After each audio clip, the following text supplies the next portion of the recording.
Everyone, and thank you for tuning in to Triangle Empowered, where we keep you empowered and knowledge is empowering. And that's exactly what we do here at Triangle Empowered.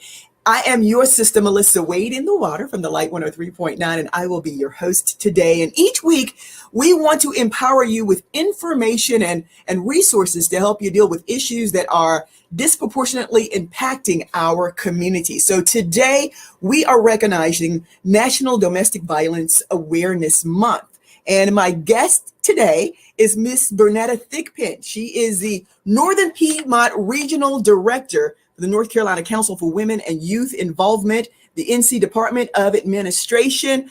Ms. Thigpen, thank you so very much for being our guest today. Thank you.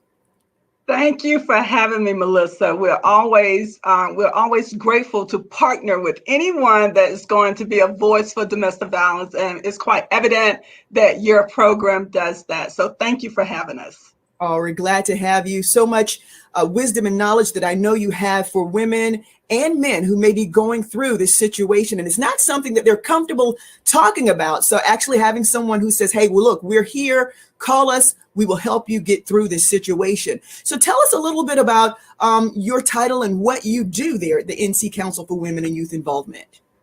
Okay, thank you. The North Carolina Council for Women and Youth Involvement is a division within the Department of Administration. The Council for Women actually is one of the major funders to over 105 victim service agencies in the state of North Carolina. And when I say victim service agencies, I'm talking about agencies that provide domestic violence services, sexual violence services, human trafficking services, and also work on self-sufficiency programs for folks.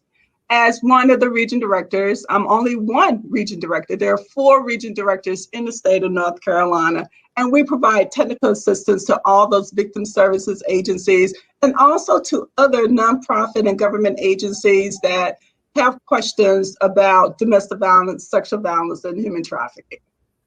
So that's just some of the things that you do, huh? Yes. Well, we appreciate you being there for those who are in need and for those in our community, and most definitely being a part of this show today. Now, as we dive into this and we think about domestic violence, and in most situations, we think of it being physical, someone hitting on someone else. But other than physical violence, what are other ways that abusers manipulate their victims?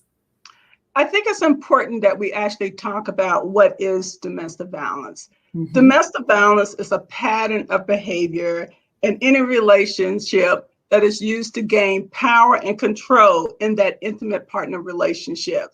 So when we begin to talk about intimate partner violence, we do talk about the fact that it is a public health problem. I think that is important, that it also impacts millions of folks. Intimate partner violence describes physical violence, but also it includes sexual violence, stalking, psychological harm that is by a current or former partner or spouse. This violence can occur between heterosexual couples, same-sex couples, and does not require sexual intimacy. Mm. So when we begin to talk about other ways that abusers manipulate victims, we hear a great deal about isolation. That is where abuser tries to control where that person goes, who that person talks to. So that is one of the major things we see. So we also talk about gaslighting. When someone is constantly lying to you, making you feel as if you have to doubt yourself. So we see a lot of instances of gaslighting, not just physical violence, gaslighting, isolation, and also blaming others. We see that abusers like to blame other folks for what's happening in their lives, placing the blame on you, not taking on that responsibility. What we also see is that abusers have a tendency to manipulate court systems. That basically they use the social systems, the court systems to gain control over the victim. So that was a major one. And then we see emotional manipulation, just basically keeping the victim on eggshells. A lot of survivors talk about how they were always on eggshells, always afraid to say something, always afraid to do something. And of course, we see the major threats that abusers do. Abusers are always threatening to harm the children, threatening to harm the family members, threatening even to harm pets. So those are some of the major ones. And we see a lot of cyber abuse and cyber stalking. We noticed that abusers have a tendency to go online, create fake accounts so that they can contact the victim. And so we see a lot of social media posts where the abuser tells lies about the victim. And there's one major one that I think a lot of times we don't talk a great deal about, and that is called reproduction controls. We notice that abusers have a tendency to control victims when they can have sex, pressuring them to have sex. So that's rape, and that's something that a lot of us don't want to talk about. But at the same time, reproduction control could be switching up someone's birth control pills, or either forcing them not to take any type of measures for birth control. So there's a lot of different ways that we see abusers manipulating victims. Wow, there are so many, and you mentioned so many that we would never have thought of. So thank you. To mention now, you mentioned once about isolation, and during this whole pandemic, this whole COVID-19, a lot of people are being, more isolated than normal. And of course, it's a new normal as we continue to go through this whole pandemic. How has providing services to survivors changed during this whole COVID-19 pandemic for you? Great question. One of the things that we talk about in the victim service world is the fact that domestic violence is a pandemic in itself. So the mere fact that we had COVID-19, it was almost like a dual pandemic for victims of domestic violence. We are very appreciative of the victim services agencies that actually stepped up to the plate and found ways of continuously providing services to victims. A lot of the victim service agencies were open during this period of time, but basically having to follow the CDC guidelines and the public health guidelines on how they offer services. So what we also saw was that a lot of the victim services went to a virtual method of communicating with victims. They established more chats so that they could talk to victims. They also started with a private communication line so that we can maintain confidentiality. But what was also important was that victim service agencies were actually having to teach victims how to be online and be safe. Basically developing code words so that we know that they were in the room alone and could carry on that conversation. So one of the other biggest challenges for victim service agencies was how do you provide emergency shelter services? So what a lot of the victim services agencies were able to do, and that was because of funding, a great deal of the funding that came from the Council for Women. My agency assisted agencies with developing different housing programs. So when I talk about shelter services, we call that a congregate living. So now victim service agencies were able to develop non-congregate livings so that victims would have some other independent settings to go to other than the emergency crisis shelter so that we can keep them safe, that we can also abide by the CDC and the public health guidelines. So we were really just being very creative on how we were providing the services, how we were going to keep victims safe.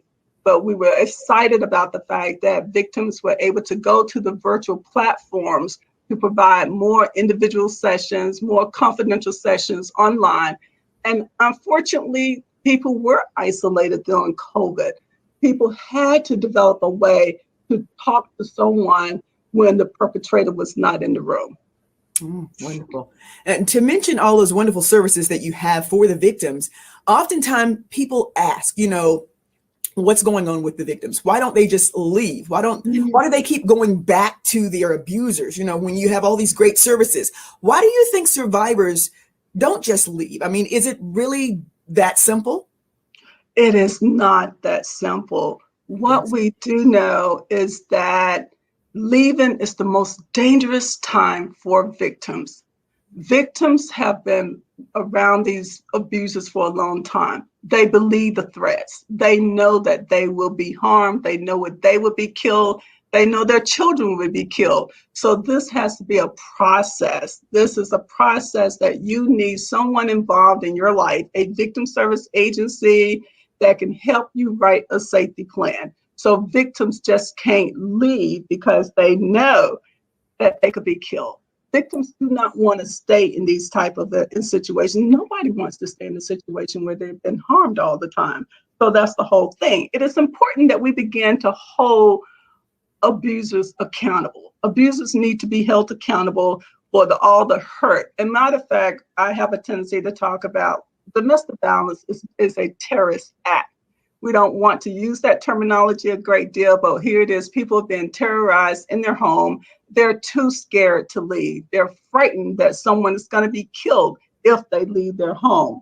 And we have to talk about that a great deal. We need to understand what power and control looks like. And when you're feeling that someone has control of your life, it's very difficult to walk out the door. So no, we want to make sure that family members, the communities, and other folks just don't encourage victims to leave.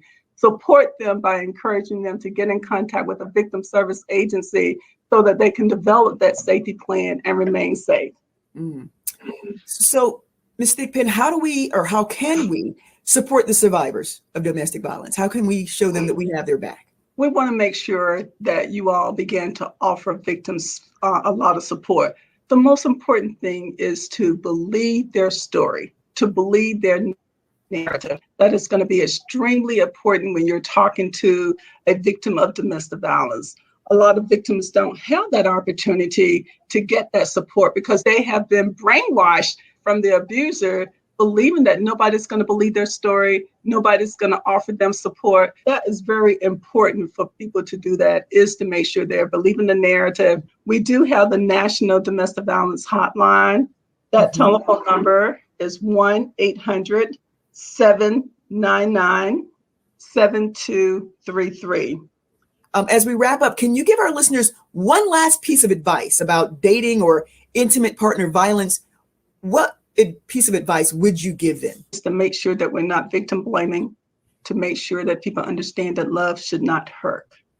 Absolutely. Ms. Bernetta Thigpen is our guest today as we cover here for Triangle Empower National Domestic Violence Awareness Month. And Ms. Thigpen, we just want to say thank you so very much for all the wisdom and the knowledge that you have shared with our listeners and our viewers today. We really appreciate it. And you guys keep doing what you're doing. Share with us that telephone number for those victims who may be listening and watching right now, if you can. The National DV Hotline telephone number, that was 1-800-799-SAFE-7233.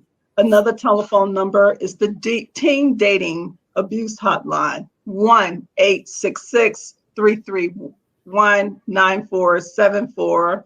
The Deaf Hotline, which is 1-855-812-1001. The Victim Hotline, 1-855-4-VICTIM. Thank you for those wonderful numbers, those wonderful resources. We're definitely going to run those again at the bottom of our screen so that everyone can write them down and have them when needed.